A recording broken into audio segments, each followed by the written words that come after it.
selamat datang kembali di channel Misteri 4 Sekawan. Tempat di mana kalian mendengar kisah-kisah gaib, mitos, dan urban legend yang bikin bulu kuduk merinding.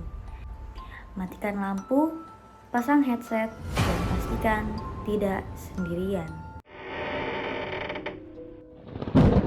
Karena malam ini kita akan masuk ke malam paling sakral dan penuh teka-teki dalam budaya Jawa. Malam yang tidak hanya dihormati, tapi juga ditakuti. Malam Satu Suro. Satu Suro adalah hari pertama dalam kalender Jawa. Bukan hanya sekedar penanggalan, tapi ini adalah simbol dari pergantian energi. Jika kalender Masehi menyambut tahun baru dengan pesta dan kembang api, malam Satu Suro disambut dengan keheningan. Orang-orang tua zaman dulu menyebutnya malam untuk mencuci batin. Suro berasal dari kata Asyura, malam yang penting dalam Islam, karena bertepatan dengan 1 Muharram. Tapi dalam versi budaya Jawa, malam ini punya makna spiritual yang lebih dalam. Ada yang melakukan tapa bisu atau tidak berbicara sepanjang malam, ada yang bertirakat di makam leluhur, dan ada juga yang menjalani ritual larungan atau melepaskan sesaji ke laut atau sungai sebagai simbol pembersihan diri dari energi negatif. Di banyak tempat, keraton-keraton Jawa mengadakan kirab pusaka. Pusaka-pusaka disucikan dan dibawa keliling kota. Bukan sekedar tradisi, ini adalah bentuk penghormatan terhadap kekuatan tak kasat mata yang dipercaya hidup di sekitar kita. Namun, di balik ritual sakral, ada banyak pantangan yang dipercaya secara turun-temurun. Apa saja? Dilarang menikah. Konon, pernikahan yang dilakukan saat malam Suro akan membawa kesialan dan penderitaan rumah tangga. Yang kedua, dilarang pindah rumah. Energi malam Suro dianggap belum stabil untuk memulai hal-hal baru. Pindah rumah di malam ini bisa mengundang penghuni lama yang tidak ingin diganggu. Yang ketiga, dilarang keluar malam apalagi di tempat-tempat angker. Bukan cuma mitos, banyak cerita soal orang hilang, kerasukan, atau mendapat musibah di malam Satu Suro. Dan yang terakhir, dilarang membuat keributan atau tertawa terbahak-bahak.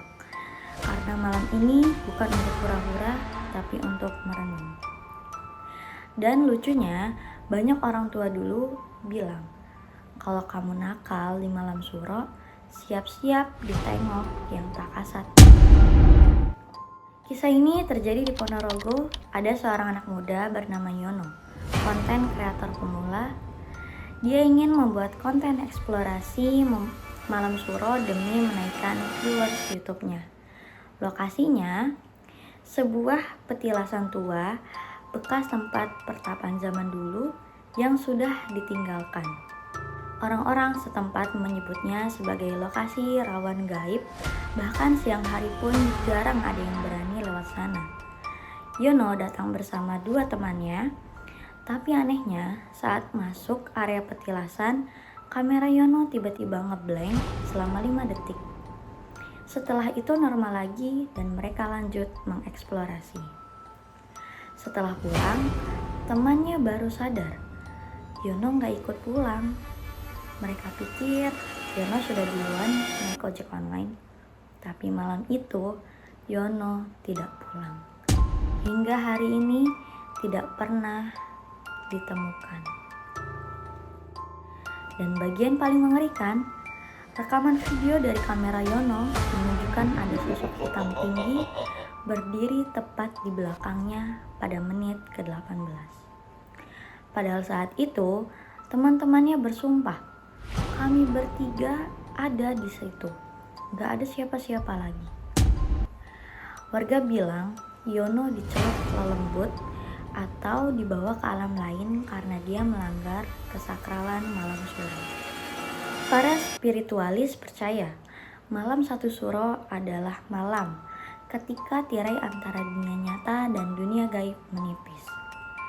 Beberapa mengatakan malam itu adalah waktu ketika Raja Jin melakukan sidang agung. Itulah mengapa tempat-tempat seperti Gunung Lawu, pantai selatan, dan petilasan keramat menjadi sangat berenergi malam itu.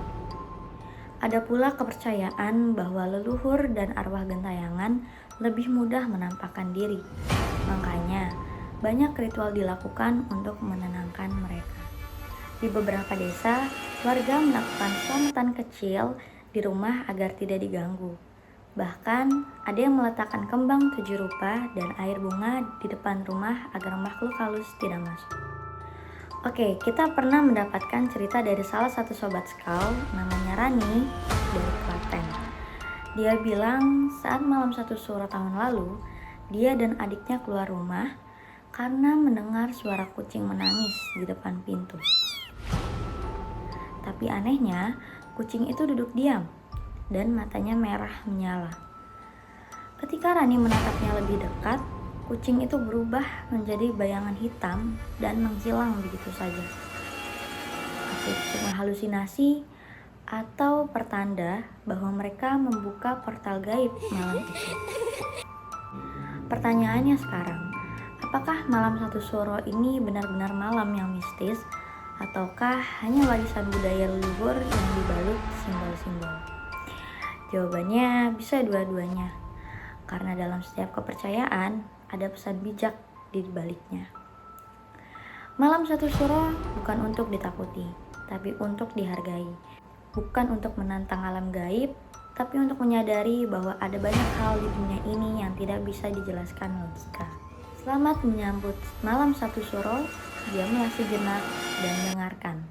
Apakah malam ini ada yang memanggil namamu?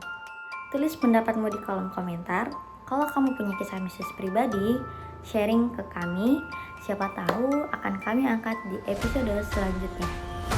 Jangan lupa like, share, komen, dan nyalain loncengnya di channel Misteri 4 Sekawan. Karena di balik realita ada dunia yang tak terlihat. Sampai jumpa di malam berikutnya.